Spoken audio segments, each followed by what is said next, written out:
Talk to us about your hiring plans going out. There's a lot of reports right now in the financial industry generally about people pulling back, maybe even talking about hiring freezes. Are you looking at that at Bank of America? We don't ever look. One of the darkest days for me as a manager, it was before I was CEO, and we all sat in a room, as the financial crisis came on, and said, "Oh my gosh, we got to take out a bunch of people and reduce headcount and things like that."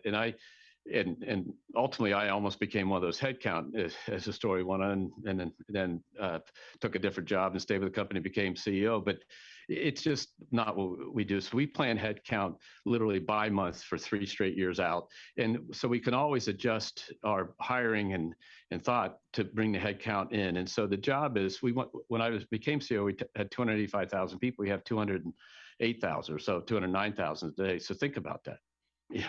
How do we do that? By planning ahead and letting the headcount work around. So we are always trying to become more efficient in terms of our people who are process work that can be automated and taken care of and done better by automation. We automate it, and we take that individual capacity and put it to the jobs that require people, and people have a huge value added covering clients and providing advice and things like that. And we've been going through that year after year after year. So we hired 7,000 people, I think, round numbers this quarter. 2,000 new kids just started a few weeks ago in New York, and around the world, but 1,600 were in New York when I spoke to them. They're all enthusiastic.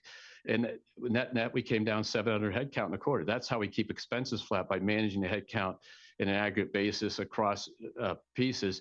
But we don't need to sit there and say we need to change our hiring plans, because frankly, we had to hire 7,000 people to go down 700 people. We have to, just the natural turnover and the natural needs we have and the ebbs and flows, and people leave our company and go get great jobs other places. I mean, they're not leaving to go sit on a porch, and there's some retirements. And so, that's good for society. So we train a lot of people to go to work for clients, and then we hire more people and train them and make them good. And then a strong group stays with us for decades and decades. And it's a wonderful thing, but we don't have any plans to make any major adjustments, because frankly, we have those plans to adjust our headcount at all times. It's a constant planning process in our company. Is how do we use that human capital, that great team we have, even more effectively and efficiently.